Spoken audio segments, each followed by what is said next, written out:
All right. So today, very very amazing guest. When you hear the name, not to be mistaken with the musician that had his billboards in 1998.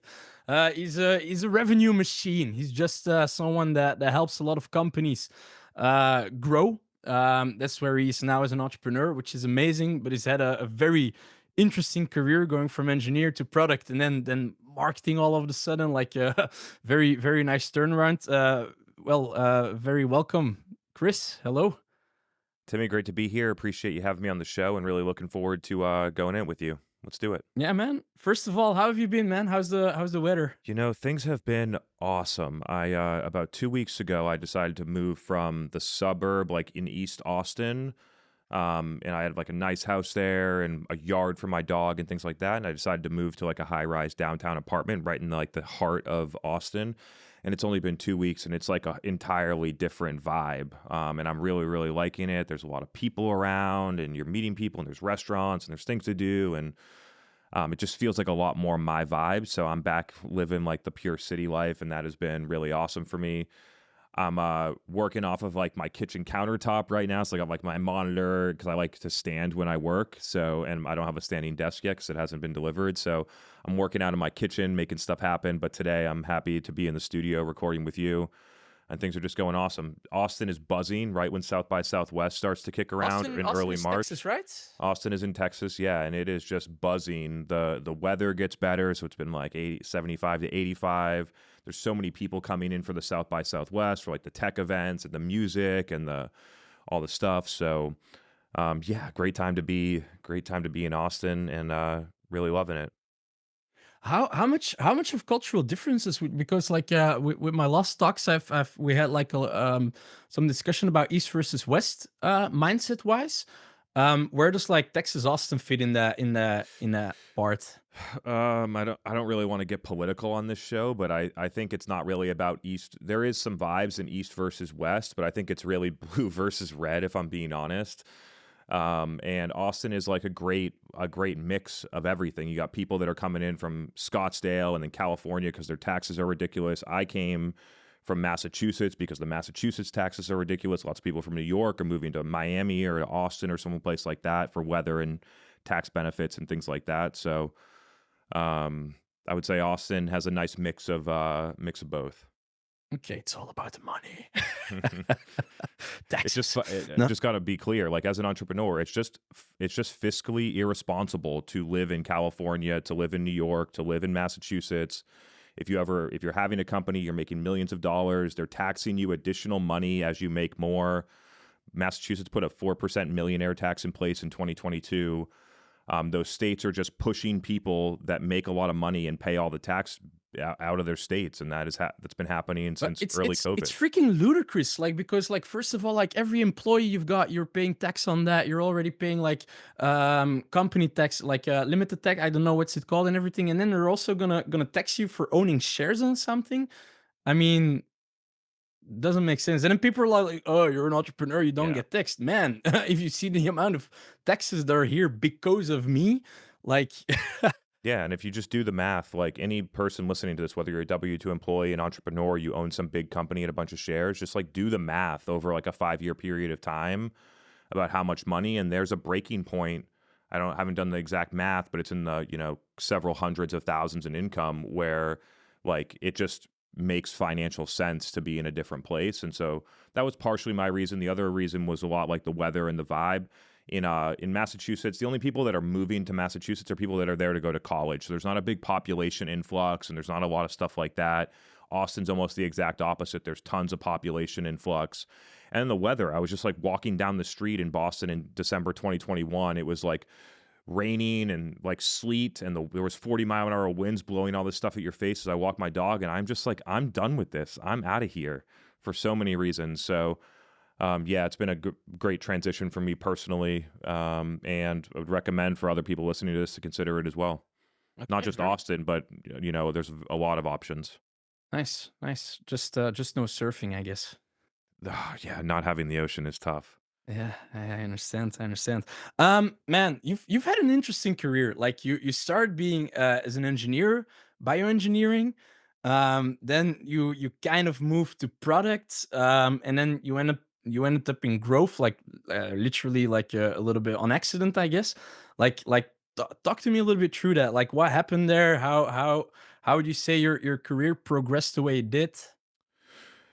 Yeah, so I studied biomedical engineering and electrical computer engineering in college. I thought that I wanted to go out and design like the most innovative medical devices. Like I was looking at things that could like sense the signals in your spinal cord and then move prosthetic limbs as if you actually had your arm or something like that.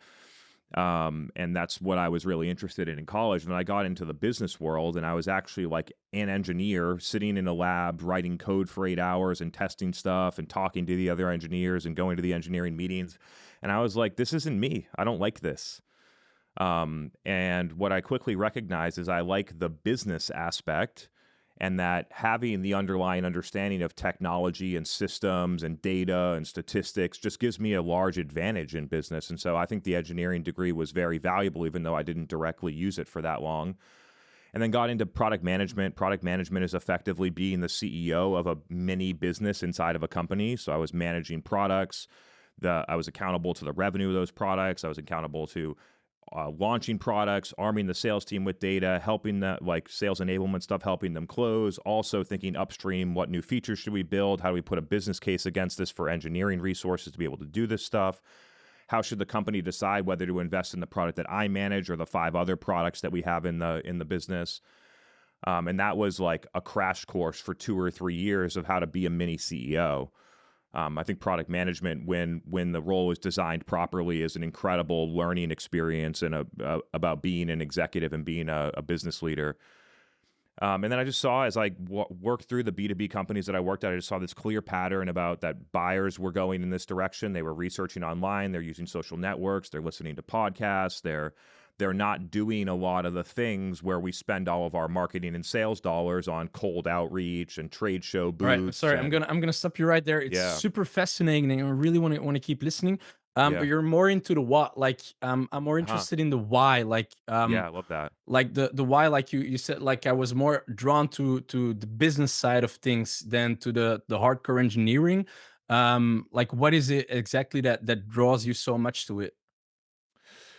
I think one is like you think about the skills that I have, and then where you have the most differentiated like skills and ability. And I think like people understanding customers, understanding problems, and then being able to design the solutions around it. To me, I just think that there are people that build the products that they're told, and there are people that go out and find the problems and decide what products to build. And that's where my skills and what I wanted to be doing. That's what interests me.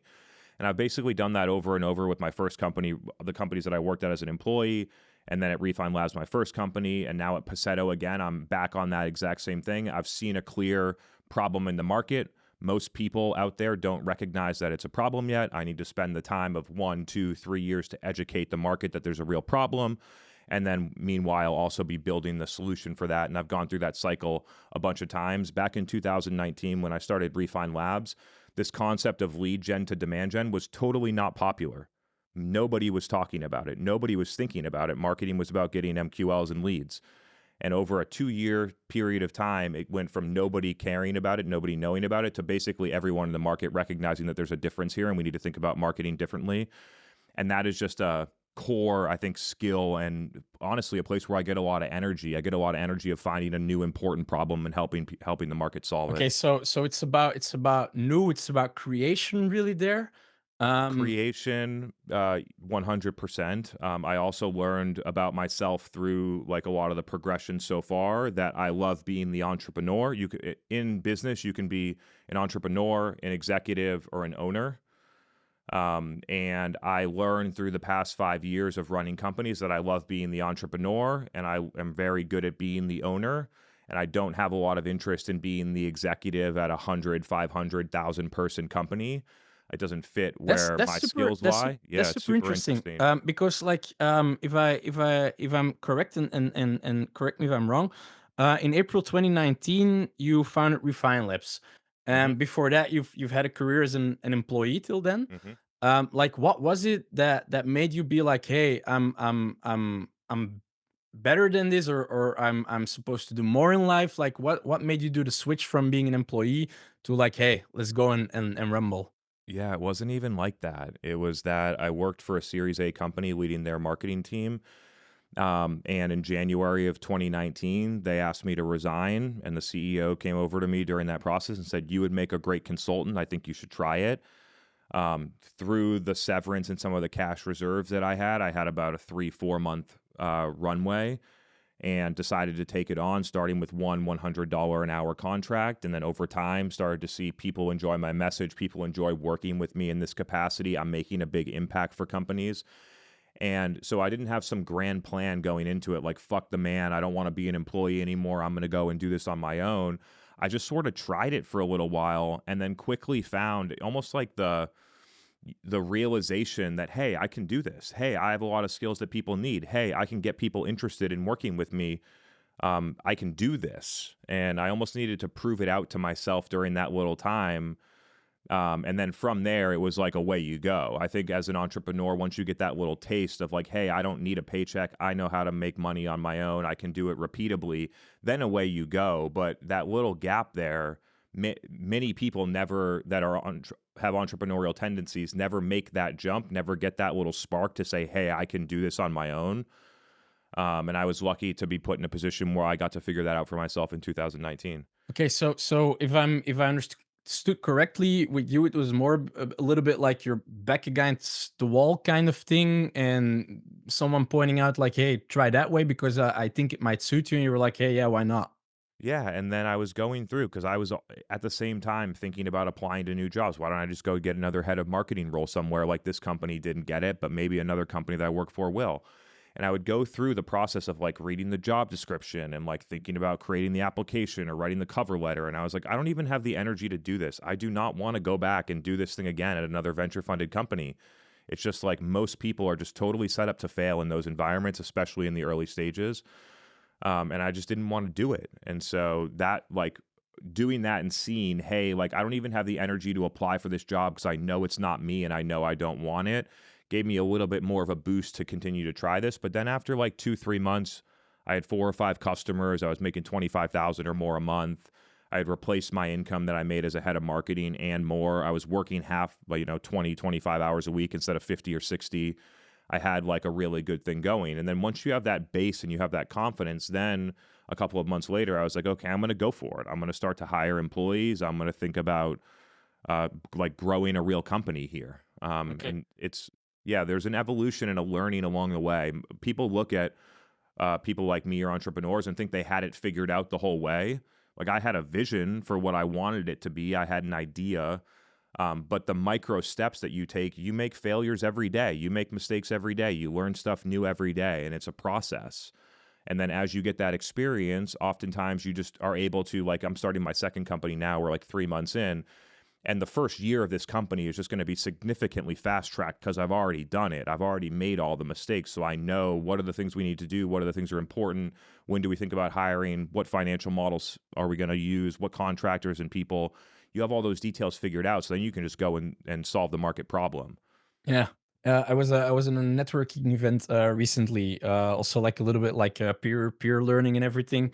And they were like, "Yeah, anything that you want to pick up?" And I'm like, "I'm starting for the fourth time now from zero, so I actually know like 1 year of challenges ahead of me because I've been here. So it sounds really Mhm. familiar." The thing that resonates there with me is the failures, the everyday failures. I think as a society that we're very focused on success, and success is like the tip of the iceberg, which is a very big cliche. Um, I don't know how the culture is in the States though, because I also think it's quite a cultural thing. But like Michael Jordan, I think once famously said, "The reason I'm on top is because I've had the most misses." Mhm. Not a perfect quote there, but something like that. How much would you count that you fail on a daily base, on a weekly, monthly base? Like how much of that failure like really drives you to like, hey, shit, I failed today, but let's resolve this and let's go. So the first thing to me is recognizing that it's part of the process, that in order to do something innovative and do something great, that you're going to miss shots all the time, just like Jordan did. And the key is understanding what types of misses are they. You have micro misses, like you miss a shot in practice. Then you have macro misses, like you miss a shot in the NBA Finals Game 7 last second. And understanding between the micro and the macro sort of like big failures. To me, the only macro failure as an executive and entrepreneur is going out of business. I can't put my company out of business. On the micro side, you need those things. Like we presented to we've worked with like 40 companies so far, and we presented with a company last week. And one of the concepts we presented, we just keep missing. Like we know it's real, we can't get it right. The customers continuously aren't getting it. And that's a key to say, hey, like we're missing something here. Let's take these failures as an indication that whenever I feel friction, I think it's a really good way to look at it. When you feel friction, whether it's with your customer and your sales process, in your business, and your hiring, that Let's go friction is back to for a Chris, reason. not the company, more to Chris. Yeah. How so?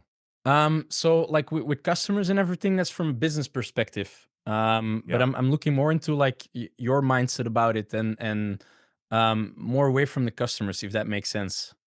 Yeah. I mean, so So you have micro and macro type of failures. And in my career, I don't have the exact number, but my estimate is I've made probably 3 macro failures. okay, interesting. One in 2013, I had my first company. I was just a side hustle selling things on Amazon and Shopify, and I was actually doing real well. And the business was growing. It was going revenue, 50% margin. Things were going well.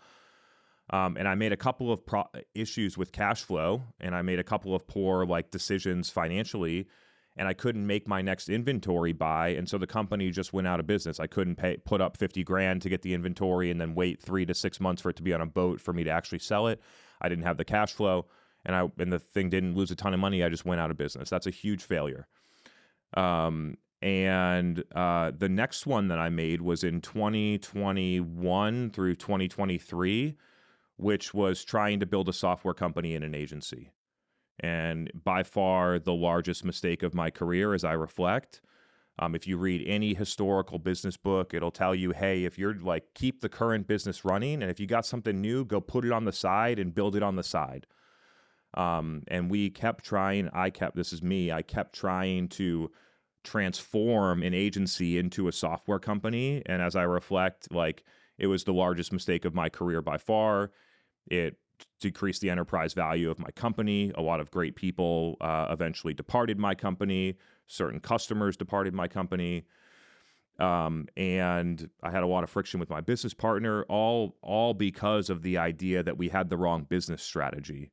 And over the past, 18 months, we've worked on correcting that. We actually have now divided out the companies. So Megan Bowen, my business partner, is now the CEO of Refine Labs, running that to be the best B2B demand agency on the planet for B2B companies. And then we have Paceto, which is a go-to-market optimization and analytics platform that's going to be able to be deployed and help Refine Labs, but also all the companies. And just in the 3-4 months of that being public, dramatic acceleration and improvement in both companies overall. And I just don't, the thing that I take away from these failures is that I've made these failures that 0.0001% of people even have the opportunity to fail at. Just like Michael Jordan, he's one of the few people that have the opportunity to fail in the Game 7 last second shot. And when you make that failure, now I've paid a significant ignorance tax. I've paid down that debt. Now I understand that. And now for the next 30, 40, 50 years of my career, I can take that piece of information with me and use it to my advantage. And so I think that going through these failures in terms of cash flow, in terms of how you structure your business strategy and your different entities, are all things that will now be advantages to me, having gone through the significant, like, gut-wrenching pain that it actually causes. Yeah. What's the third, by the way? I said 3, but to me, those are the 2. Okay. All right. Yeah. No, yeah, sounds. I recently had my own company go bankrupt, which was it's a macro failure. Yep. We had a beer subscription thing, was really nice. We were cash flow positive in 1 year and a half, so which is kind of fast, which is kind of good. And then January last year, half of our subscribers just poof, vanished into thin air. So also had a little disagreement with my associate there, so couldn't pull it through. I felt like shit. Like I felt miserable. I really felt like, yeah, just like a loser. I felt I like, I'm not doing totally anything understand. good. Yep. How I mean, I can assume that you went a little bit through the same kind of feelings there. What did it take for you to like, hey, come on, let's get over it. Bomb, okay, it hurts. Let's get back up. And do you think that you were able to go 100% again right away, or did it take a while? So the emotional element is real, right? When your company goes from 22 million ARR to 15 million ARR in a period of 6 months, a 30% or more revenue decline in like 6 to 12 months, you feel like a fucking loser. You feel like a loser, like, oh my God, my like this short window of time between 20, like the last 9 months, my business has declined by $7 million. I am a loser. And then it takes you a second to pull out of that short time window and look at it on a long time window and say, in the last 4 years, I went from zero, like basically a $0 net worth, to owning a $15 million revenue company in a majority share. And when you zoom out and you look at it in the long term, you see, wow, like people would die to be in the position that I'm in right now. People would really want to be in this position, both financially and professionally and stuff like that. But because I'm measuring it on such a small time window, I feel like a failure with, and then when you look at it in the long term, you can see that you're actually making a ton of progress. And so that was a big one for me in sort of recognizing that piece. And then to me, the core thing, and this is the hardest thing to do, is while it's happening, to be able to remove the emotional thing and figure out what is the actual root cause of this problem. Is it my emotional state? Is it my relationship with my business partner? Is it that we're building two companies in one and causing a lot of market and team confusion? Is it because our product, what used to be great, but now the market has changed and it's not great? Is it because our pricing is too high or too low, or da da da da? There's a million different potential root causes of the issue, and we spent cycles thinking that we were solving the real problem, and we weren't. And so it took a really long time To to be come out honest, of I it. think, and this is like one of the hardest truths, but I think at the end, the problem is always like me. Like it's because I thought something because I was afraid to go and do the tough shit, or I think that would have been gonna but like better. But then if you like kind of like distance yourself from your ego or something, if that makes sense, that a lot of times it's just a mirror in front of you, and needing to be super truthful to yourself, if that resonates. Totally. Like for me, I love doing the most innovative, differentiated shit, solving the most important, most expensive problems for companies. And when you're running a 50, 100 plus person organization, that is the exact opposite behavior of what you need. You need to continue to optimize what you already are selling in the market. You already have a bunch of customers, continuously make it better. Do not make dramatic changes to that and grow a real business. While my ego and my desire to be innovative and different drove me to think about, how do we build software? How do we combine software and services? And all these different things that eventually became like the root cause issues. And there was another thing that happened where throughout the whole part of my company, I took such a pride in being the CEO. Like my like pride, my ego, my value was like tied to like being the CEO of this like big company. And during that time, what I realized is I actually don't like being the CEO of a big company. It's not built for what it is, but I held on to it for so long because I had like a pride tied up into it. And then I had a really, really interesting jump in my career where, hey, there are a ton of people that are going to be great CEOs. They can manage the politics. They love working with people. They love managing people. They love doing the one-on-ones, different things like that. And I can own the business and I can have an influence at the board level. I can have an influence on strategy. I can do all of the content and to talk to customers and find interesting problems and all this stuff without being the CEO of a company. And I think that there's going to be people that listen to this podcast eventually that realize when I say that that's them too. And that they're the CEO of a 50-person company and they really don't like it. And they would be much better off being a board member on that company and a shareholder. And that, to me, that was not a real option. I did not did not understand or acknowledge that that was a real option for me, and it ended up being a great place for me. And now I have my 3-person startup, Paceto, and my plan on that one is going to be to find the market problem, get traction, build a solution, prove out the business model, and then bring in an executive who's going to run that company. And then I will do the exact same thing, because it puts me in my core strengths. It puts me in finding the problem, doing things innovative, moving quickly, finding a solution.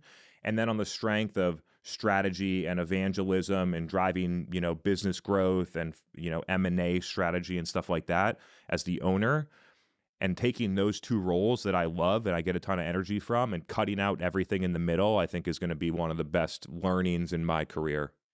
Um, Super interesting answer. Super interesting.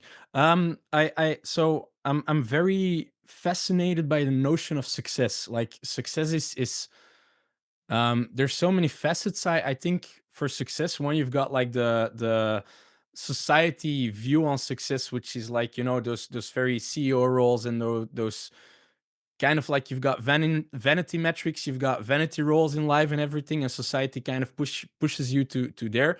And I think that there's more like self-awareness, that's such a big factor. And if you're self-aware about the fact that, hey, I'm meant to be a builder and then give it away, that in a way enables you way more to be successful. Like if I am self-aware and I'm like, hey, I'm a house dad, for instance, then I have to go full on for it, and I'll be successful in my own way without society anything pushing. Like, how would you say that society drives you, or like that you conform in bits of like, hey, that CEO role, that's a prestige role.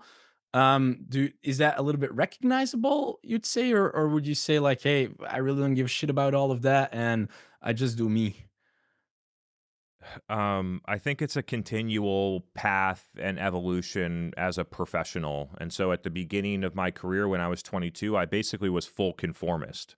Like I basically just, society draws up a roadmap, get a job, work in that job for 2 years, hope you get promoted from manager to senior manager, then work another 2 years, hope you get promoted again. And if you don't get promoted, then just change jobs and try and get promoted there. And just playing this game where like every 2 years my goal is to go from like 85K to 110K, and then 2 years later 110K to 145, and just see that the end of the road is not that great. Like it's for people that have large ambitions, it's just not that great. And then as I started my company, as you do the actions that you know are going to be success, and you start to experience whatever you define as success, making more money, having more free time, being more popular, whatever you define as success, and you start to see that, you start to build up your confidence. And then as you build up your confidence, you realize that what society is telling you subliminally doesn't matter as much anymore. And so to me, it really there's a self-awareness element, but it's really a confidence element to say that I understand what I want as a human, and I understand what I'm capable of, more than the voices that are trying to put this propaganda on me, and being able to separate that. And to me, it's just been a confidence game. And some of that comes through, the mental fortitude, some of the work that I do on a daily basis to like get those thoughts out and progress it. Some of it comes through the micro and macro failures, and recognizing that even when I seriously fucked up, I'm still successful. I'm still doing things that I love. I'm still happy. So I think some of those like core elements really matter when it comes to deciding what you want to do and the choices that you make. Interesting. So the confidence also super fascinating thing. Like it's an emotion like any other. It comes and goes. You've got peaks. You've got lows. How so? Would you say that you try to manage your confidence levels consciously by putting in the result in the work ethic? Um, like you're doing your mental practices. You just say. Could you expand a little bit on that? To me, confidence is knowing that you're going to do what you say you're going to do, regardless of the result. To me, that's really what it is. And then you have emotional fluctuations that may impact your ability to take the actions that you told yourself you're going to take. But it's really about taking the action that you do, acting on the promises that you make to yourself, regardless of the outcome or the result that you expect. And so, me showing up on this podcast every Tuesday for the past 5 years is a way to build confidence in my ability to speak in front of people. And I don't need a prep call. I could go on with 1,000 people and talk with no prep, right? I couldn't have done that 5 years ago when I started. And then also recognizing that whenever you're trying something new, you're going to not be good at it for a while. And being comfortable with that process of like, I made content for a year and wasn't that good at it, and nowhere near as many people liked it. And over that time, I really figured it out. And then my content became a lot better. Or like, I'm trying to learn day trading and I still suck at it today. I've been working at it at 9 months. Or whatever thing you're going to do, and knowing that there's a period of time where you're going to take the actions that you said you're going to take, and you're not going to get the result, where most people give up during that delta of 3, 6, 9, 12 or more months, and knowing that I can push through it because I know that after that I'm going to be able to get the result, or I'm going to decide, hey, this isn't for me, and I'm going to move off of it in a more objective or rational way. And then the emotions that come through, I think there's a real trick here, where I take the position of, we don't see the world the way it is, we see the world the way we are. And so if I'm out looking at the world and I see things that are like ugly or scary or things like that, that's because that's how I feel inside. And if I see things that are beautiful and successful and optimistic, then that's reflective of what I feel inside. And so I've gotten better. I'm not perfect, but I've gotten better at recognizing when I look out in the world and I see things that I don't like, I recognize that it's because of me, not the world. And then I'd be able to take that pause and try and go and do some work to understand, why am I actually thinking this way, which causes me to see the world in this view, in this perspective. And then I think it just prevents you from making poor decisions based on emotion, is being able to recognize when you're in that state and having a process to do it. To me, I can just look at a plant, and I'll either see like a beautiful plant, or I'll see an ugly plant that's dying, and the plant looks the same either way. It's about how I'm perceiving the plant. And it's become a real nice trick to see, because if I don't see a beautiful plant, then I know that it's about me, and then I have to go do some stuff before I make any big decisions. We go back to the self-awareness there. Yeah. It's a friend of mine told me once, like, we were talking about loving your partner, and he said something that really intrigued me. Like, you're not in love with your partner as a person, you're in love with your perspective of who your partner is. hmm Which is a super fascinating thing if you think about it. But that's going really meta. Yeah, it is. It's true though. I believe in it. In a Yeah, yeah, relationship, 100%. you have three relationships. You have the relationship with yourself, you have the relationship with the other person, and then you have your idea of the relationship with the other person, Yeah, for yeah, sure. 100%. Yeah, and the thing is, like what you said, because like also with the confidence part, it's like I used to have a massive drug addiction, like really massive. I used to be completely hooked on cocaine, and I felt like crap. I was like, yeah, I'm gonna do this. Then in the end of the day, I didn't do it, and then at the end, I felt like a piece of crap, and I was like, you're not, and like really, super Vicious cycle. self-destructive, Yeah. and it's a vicious cycle. hmm And now 100% turnover, doing some massive amazing projects there, and I'm like, hey, today I'm gonna do this, and then at the end of the day I'm like, oh yeah, I did that shit. And I sleep so good, I sleep so good. Now that's self-discipline. hmm Like, so we can concur that confidence is like a result of actions, and not of results. And if you take your confidence from results, you're basically fucked, to say it so. Totally. So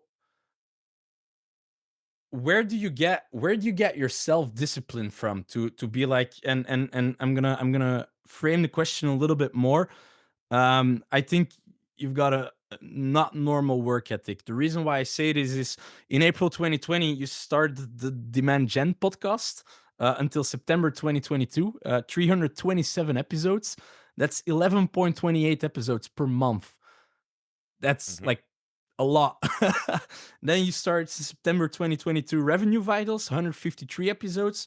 Till now, today dropped the last one, 8.5 episodes per month. Where most podcasts go like one episode per week, like myself, I'm aiming for one per week. Like, you're just doubling that. Like, that's some crazy work ethic. Where do you get the self discipline to keep with that work ethic? Is that with your why? Like, where do you get that power from? Gosh, I think it comes from a lot of places. I think one of them is about clarity on your ambition and having your actions map to what the things that you actually want, right? And so the idea that you think that at like 15 years old that you're going to be an NBA player and you're in the gym once a week, like the mindset doesn't match the actions, or the ambition doesn't match the actions. And so for me, I want to build $100 million portfolio companies. That is my objective. I write it down every day. I'm working toward that. I recognize that's a goal way out in the future. But that's what I'm working toward for one of the areas of my life, which is business and financial.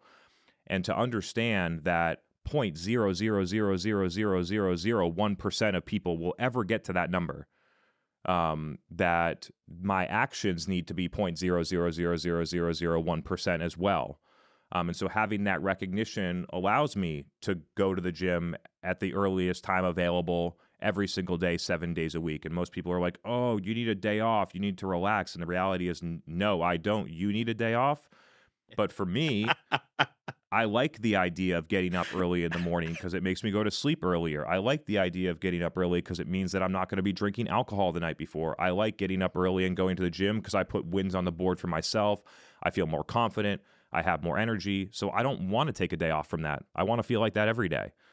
And there's some other things that are learned. So I played sports all of my early life, and that's like a 7-day-a-week endeavor if you want to be great. And so a lot of the work ethic was actually learned through, high school and college athletics for me. And then I've transitioned that into like a very clear gym routine. So I think there's like a practical or tactical application of just like constantly building this discipline to do the things to map out your plan and then do the things that you say you're going to do. And then there's another side of it, which is having the ambition that if you think big enough, it's going to drive bigger picture actions. And I'm not saying that everyone should go out there and try and build $100 million portfolio or anything that I'm doing. There's many people that would be miserable trying to do that. And so it's about figuring out what you want, having your ambition, which might be, being the best hairdresser in Austin. It doesn't have to be some massive thing. And being able to take that and then just have your actions map to achieving whatever your ambition is, or being a great mom, or, anything. And I think that's having the clarity on the ambition is something that's really worked for me up until when I didn't have that, it felt almost like aimless. It's like, why am I Yeah. going to work every day? Why am I doing the gym every day? I think really being clear on the things that you want and the time frames of when you want it to happen allows you to map the actions to actually achieve it. Yeah. I have a little metaphor on that always when people are like, hey man, you wake up so early, like 5 o'clock every day, and I'm like, yeah, but the thing is, I've got a reason to. Like, just imagine that you have to wake up at 3 for no reason, you're gonna hit that snooze button. But if you have a flight or at 5 to Dubai, you'll be awake at 2. You won't need a snooze button. You'll be up and running, you know? So yeah, 100%. 100 million portfolio. That's a big goal. Um, recently, I have a theory on cities. The bigger the cities, the bigger the ambitions. As a culture, like in Belgium, here in Belgium, we're very conservative crowds, and I think that resonates also in the cities. There are no really skyscrapers. Um, I feel that a lot of people are afraid to dream big, or at least to say it out loud. For me, my Yeah. my why is I want to speed up human evolution. No idea how to get there, but that's my why. It's a really big why. Probably never gonna make it, but hey, if I don't, try it. Um, was dreaming big for you always a given, or No was that way. something that? Oh, interesting. Okay. No way.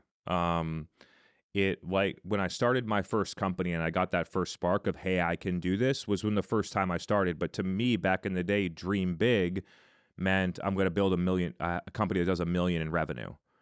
And I did, and then that was my dream big, and I did that in 9 months. And then as you start to have those results that come with the actions that happen over consistent actions over a period of time, then you have the confidence to then start looking at it bigger. And most people do not want to say these things out loud, either because they don't really know what their why is, or they feel some societal pressure of like, talking about how much money you want to make or things like that is taboo. And so I just don't feel that way anymore. I feel like that hopefully that my macro and micro failures and my ability to, persevere through them and have success and help people gives a lot of people the confidence. There's probably 50 fractional consultants and agency owners that started their company because of the things that I told them, whether on the podcast or directly in a one-to-one conversation. And most of them have a dramatically better life than they did before they started their thing. And that gives me a lot of satisfaction to just be able to help people see that path. And talking about your objectives and talking about how to dream big and doing those things are required to get other people to see that they can do those things too. And so I just don't shy away from it anymore. But I recognize that some people will listen and say, oh, this guy wants to build $100 million company, like flip the bird, like forget this guy, conceited, self-promotional, like that's what some people will think about me saying that. I just don't feel that way. I feel like it's necessary to educate and inspire people to talk about your own objectives and ambitions and things like that. Yeah. And also like the guy that's like flip the bird, like how much is that of a fear thing of like, hey, he dares to dream that way. I want it also, but I don't have the cojones to do it. Like, Anyone criticizing you or things like that are always below you. They're always coming up trying to grab your ankle and pull you down. Nobody that's doing better than you is going to be criticizing what you're doing. I wouldn't say below, because I pity, like I'm like not really pity, because pity is a very nasty emotion, but I'm like, hey man, like I'm it's really funny because like I've got autism, Asperger's syndrome, like my empathy is completely learned, and I'm like when someone is like trying to, I'm like, fuck man, must be hard to live like that. Like I feel I the same way. really, Yeah. like damn, like fuck, like I just want to That like out of all pull up, the but you things that can't do you that. could be doing with your life, that you're going to watch my 2-minute video and leave a dickhead comment afterwards, like I feel bad for you. It's not Yeah. making me feel bad that you left that comment. Yeah, It's just yeah. making you look like a doofus to everybody that sees the comment, and it's clear that you have some issues inside that you're going through. And once you can make that switch in your mind that like getting a couple hateful comments doesn't matter anymore. But it can be really like, it can really like hurt your confidence. It can be really detrimental to some people to get a comment like that, especially initially. And so that, yeah, it's something to be aware of, because if you build a profile online, you will receive hateful comments. It's going to happen. Mm. Um, super interesting, man. So 100 million business. You start from a million. Dreams are not static, I also believe in the power of compound interest. So probably you'll hit that 100 million business faster than you realize yourself. Is that like the limit? First of all, first question, and then I've got a little another one. I don't think it's the limit. No, I don't think it's a limit. It's like the next major goal. It's like, I don't know, 5x where I am right now, right? So it's like the next major milestone for me.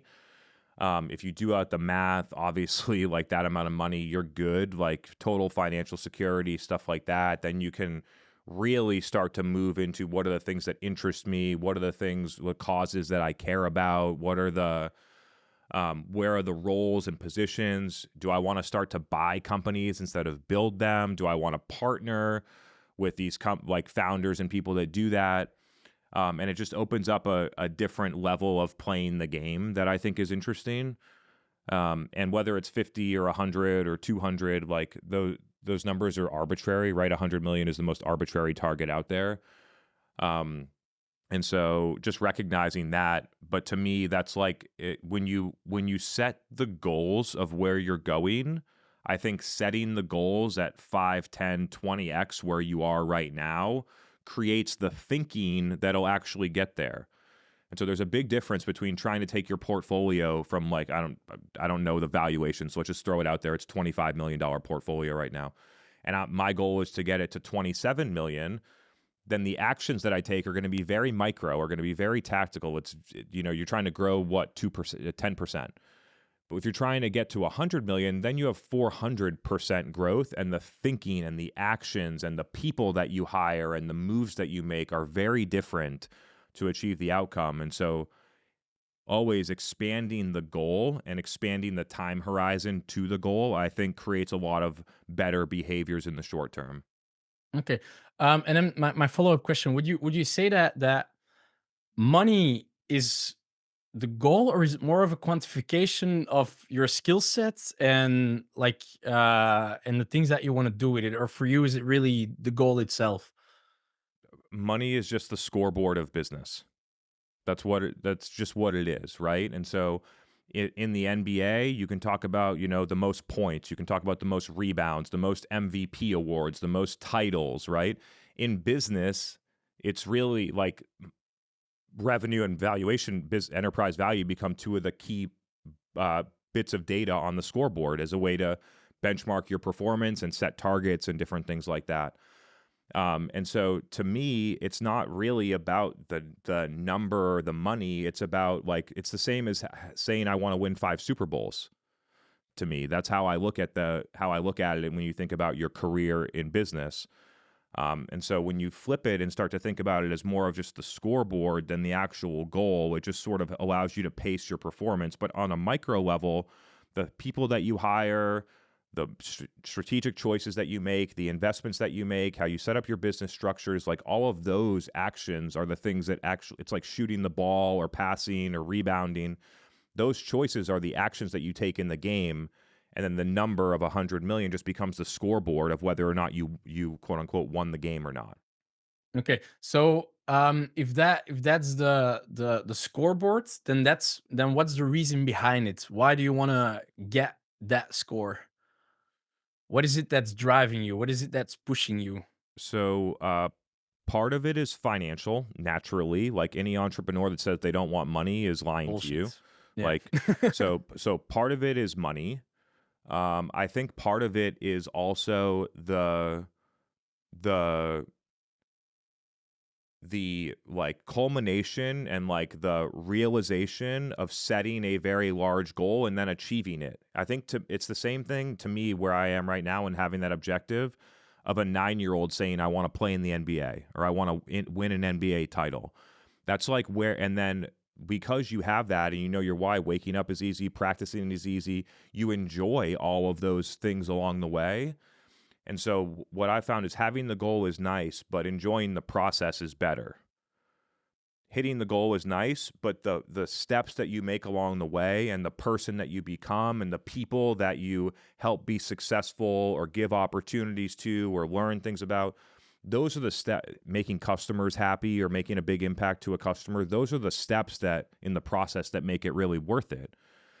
And so I think there's like a I think That that there's a feels real that thing feels a there. little bit like a diplomatic answer to me, in the sense of like, if it's so much nicer, then why isn't having the optimal process a goal, and why is the 100 million a goal? Why isn't having the best process not a goal? Is that because of the quantification of the money, or Because to win an NBA title, you got to take 1 million shots in practice. And so practice is the process, and the NBA title is the financial goal. And so recognizing that if you want the goal, that actually executing the things in the process is the way to get there. yeah, makes sense. You see what I'm saying? No, And yeah, then makes like sense. it's impossible to take 1 million shots in practice if you don't like basketball. And so actually liking the things that you're doing and putting yourself in a role with the people on a problem that you care about and being very intentional about the things that you work on end up getting the best out of you or the worst out of you.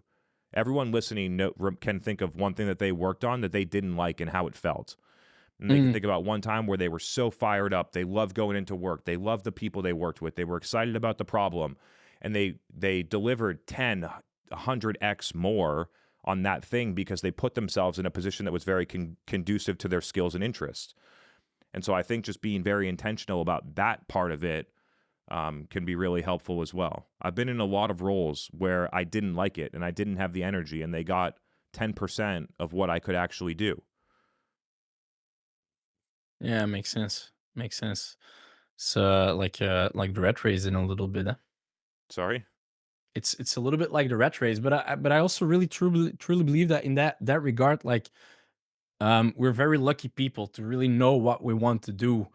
Seriously. Like how much of that, like your career, like how can I formulate this question? How much of it was a deliberate force to discover your why instead of more of like, hey, I like this. Let's dig into it. Oh, I really like this. Yeah, now I'm gonna set some goals. Mm, I th- I believe that part of it is discovering your why, but honestly, I don't even have my why yet. I feel like the why evolves as you go through it. Some people might have it already, but I don't have it that pinpointed yet, like what the actual why is. To me, it was about proving to myself that I can do the things that I thought that I could do. And that pursuit is incredibly interesting because that through that pursuit, what actually comes out of it is a new person. That you make mistakes and you learn things and you have more self awareness and you have more confidence and you all the things internally that then create the world that you perceive, and you build that person brick by brick through making mistakes and having these high highs and everything in between. And to me, that's actually the most interesting part. Mm, Like the progression of me as a human, not as like the CEO or an entrepreneur, just as a human over the past 5 years is absolutely incredible in terms of how I feel every day, the actions that I take, my mindset, my optimism, the people that are in my life, the decisions that I make and how I make them deliberately, and all the stuff that I do in business.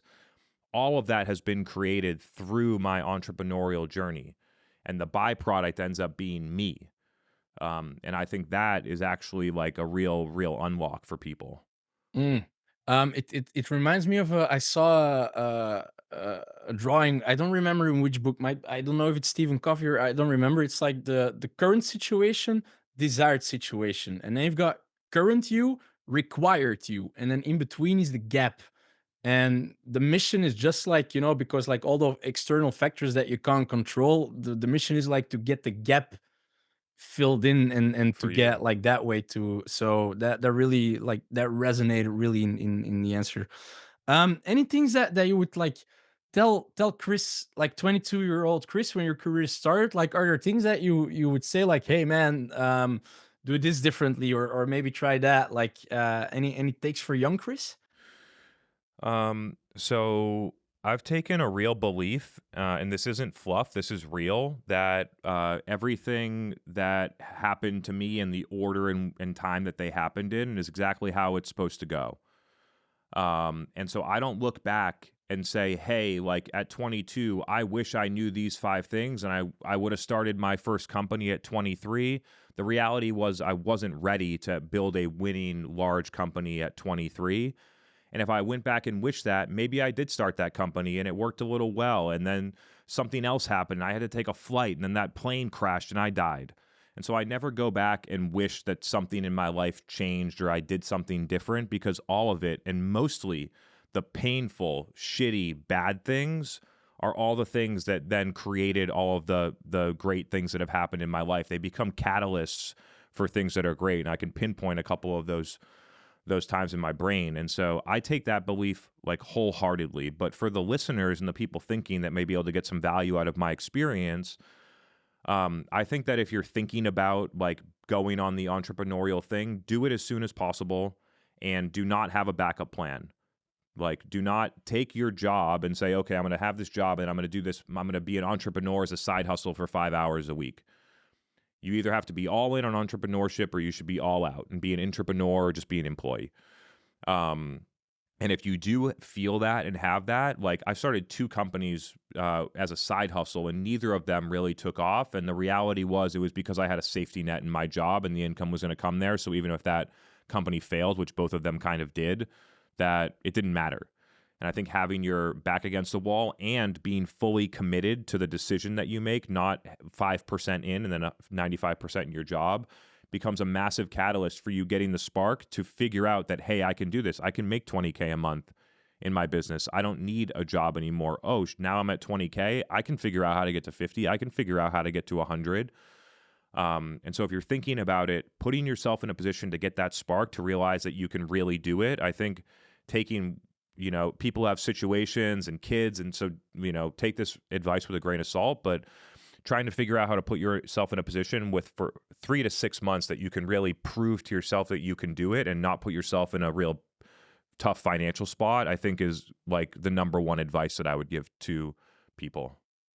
That's what Dave of Lost was also saying. Like he had a kid, and like a lot of people are like, yeah, but I've got kids and I've got payments and everything. But that's great because then you really have to make it work. Like uh, a lot of people are like Elon Musk, very extreme example. A lot of people think like I'm reading his biography. It's insane.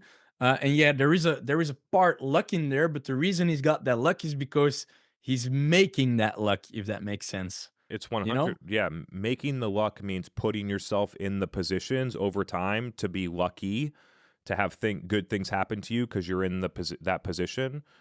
And that becomes like the massive like catalyst, because once you're in those positions, it feels like luck, but all you've done is massively increase the probability that you quote Yeah, unquote get lucky.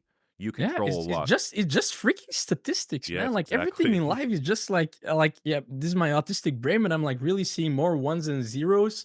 The more I look at it, and the more I've got these thoughts of like how statistically actually the world is. hmm But yeah, super interesting. Um, okay. So there's not really a segue to this, but what's your definition of success? Um, trying the pursuit of reaching your potential as a human. Interesting. And so I think that The success is a pursuit. So state it's of never it's a continuous, never-ending thing. I think success is a state of being. It's just like it's actually how you are, how you feel, the way that you think, the level of financial security that you have potentially, which create the conditions for you to operate in like an optimal way for the people that are close to you and the people that you love and the people that work at your companies and things like that. And so to me, success has always been like achieving this pursuit of accomplishment and the state of being of being successful. And when you think about it that way, like, and I've had this realization for me over and over because it's like, oh, it's easy to think, oh, I won't be successful until I hit the $100 million goal, right? And to be able to step back from that and say, wow, I am already really successful. I already feel successful. I've accomplished a lot. I've grown a lot. And being able to feel success along the way because it's a state of being, not a financial target or some type of, end milestone. And then be able to feel success at, 10K a month and 1 million a year and 5 million and continue to feel like that way. It's obviously very challenging to do in practice because it's not linear and up and to the right. It's not financial. There's 10K, there's 50K. very up and down. It's like easier said than done. But to me, that's like if you some reflection that I've been doing recently and some thinking, to me, that's what it is. Mm, all right. Where do you position yourself on that definition? Would you Um, say you're successful? in terms of successful, I view myself as successful in a variety of different like sub areas and important parts of my life. Yeah. And it's because of the mindset that I take to it's the same situation for me as a 34-year-old male. Two different 34-year-old males could look at it and look at it the exact opposite way. So one way could be like, oh, things stink. Like I'm supposed to be at 100 million, but I'm only at 20. And like, oh, I'm 34 and not married. I must be a loser and nobody likes me. And like, oh my gosh, did it? And you could look at that situation and have the perception of not being successful, or you could look at it the exact same way and say, I've created a $15 million company. I'm super proud of that. There's tons of people that I've been able to help. I have like a great like dating life, and I like that life for my lifestyle right now, and like everything is amazing. And so it's really like, so in each in any person's individual situation, recognizing that you can look at it and perceive the exact same situation as so bad or so good or anything in the middle, and recognizing that it's actually your perception of the situation that matters. I think that becomes a real core unlock, because negative talk can spiral out of control for no reason, especially for entrepreneurs that have like this little bit of a roller coaster that, like, on paper a lot of people would consider you successful, but because of some things that have happened either in the last week or the last month or the last 6 months for you, you're in this spiral thinking that you suck and everything's out of control. And all it is just being able to regulate your emotions and regulate your perception of reality, and being Mhm. able to sort of step out and try to view it in the most rational way possible. I use journaling to help me sort those things out. I have a process for it, and it's helped me a lot. Journaling. Oh, interesting. Okay, so because that was actually I was gonna follow up on that, but you did yourself. So your process in that is journaling. So that means like at the end of the day, you're writing about your day and what went well, what didn't go well, what you should work on, like the state of the union kind of thing. So there's a couple of strategies that I work on. One of them that is reactive that I haven't talked through before, so I will. So like, if I look at the plant, right, that we talked about, and I see a plant that's ugly when I know that the plant is beautiful, it means that there's something inside of me that's making me perceive the world as bad or some form of a negative emotion. And so that is a signal for me to go to my notebook and I write down CTFAR: circumstance, thought, feeling, action, result. And then I try to pinpoint what was the circumstance, and then what was the actual thought that I had about the circumstance that then drove the way that I feel and will drive my actions. And when you do this, most of the time the action is procrastination. And so if you see something bad in the world, it probably means that you're feeling some level of fear, anxiety, sadness, something like that, which is going to lead to procrastination and inaction. And so to recognize, okay, this is the circumstance. The circumstance is neutral. What really matters is my thought and perception of the circumstance. And then being able to try and flip, to reverse engineer why you're seeing that, and then to flip it and change the thought that you have about it. And to me, it becomes a huge reset. And so it's like going to do meditation for 10 minutes and center yourself. Like, to me, that becomes my form of meditation, which is basically just going reverse engineering what's going on in your brain. Yeah, man, but it can also be super sneaky. I used to do door-to-door sellings for 3 years. I was selling energy contracts. Hmm. Like I think every entrepreneur should do at least 6 months of that stuff. It's amazing. Um, and I was doing in-houses, so we had like our sales process was like we got the bill to qualify the person. Then we actually qualified the person to see if like we could help them. Then when we entered the house, we did our in-house, let's call it. And the moment my sales went bad and I wasn't conscious about it, my in-houses started to be longer. So instead of like, 20 minutes, my in-houses started to be 30, 40 minutes because I was so hungry for the sale, but also because I was actually running away from, going to the next store. Mm. So for yourself, it's like I'm doing a good thing. I'm hunting for the sale, while actually, you're Procrastinating Tr from going to the next door. procrastinating, Yeah. exactly, exactly. And then, it was by, Simon Murphy, great entrepreneur also. He had a topic on that, and I was like, "Whoa, man, that makes so much sense." Since then, always put a timer on 20 minutes, and then, like, it was really because in the beginning, that was tough, like, going inside a house, it's, like, very close to a sale, and then Mhm. 20 minutes, "Nope, I'm gonna go." Yeah. Which is so amazing because then after a while your mindset is like you're so detached from the result that you're like, hey, I'm gonna go, you wanna try or not? And because you're so detached, that's the vibe that you're also giving. And then they're Mhm. like, yeah, okay, why not? People like to buy but not to be sold to. But like I on what you're saying, like sometimes it's so sneaky, those bad thoughts or those procrastination, because you think you're doing something good, like the same with like business owners. I think a lot of things like, are they truly focused on what is making the most impact, or are they focused on what they think that is making the most impact? Hmm.